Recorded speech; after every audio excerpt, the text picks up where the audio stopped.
In the press conference yesterday, you compared COVID to flu. Did you really mean to do that? Yes. Why? Because it was an example of how we need to learn to live with COVID. 151,000 people have died of COVID. We have the the impact of COVID, of course, has been the biggest challenge this country has seen since the Second World War.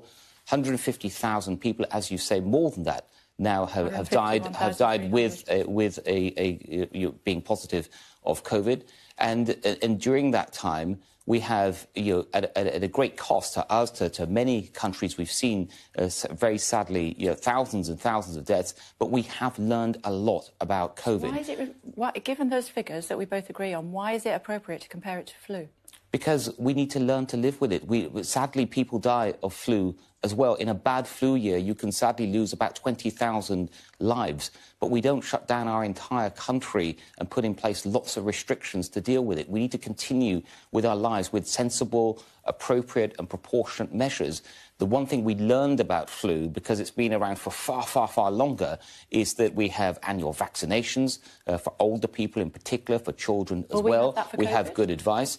We may well have some kind of annual vaccination. I think that's where we'll probably end up, but it's really difficult for anyone to say exactly what the longer term where we will be. But one thing I did also say yesterday is COVID is not going away. No, it's going to be with us for many, many years, perhaps forever. And we have to learn to live with it. And what we have shown, mainly because of the vaccines, but also because of the new treatments that we have, the antivirals. We've got more antivirals per head than any other country in Europe.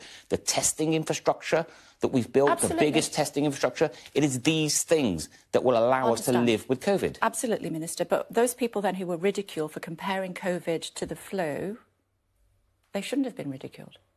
Well, I don't. Did you ridicule them? I've never ridiculed them. Oh, OK, so several people did, shall we say? Well, so you think that was inappropriate to ridicule people who I think with the flu? I think if at the start of COVID, when we had no vaccines, we had no testing infrastructure, we had no treatments, people were comparing it to flu, that would have been wrong. Of course it would have been wrong.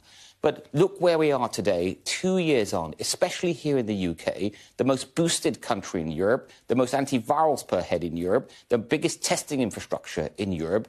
It is why we are the most open country in Europe. I think we are leading Europe in the transition from pandemic to endemic, and we're leading the way in showing the world how you can live with COVID.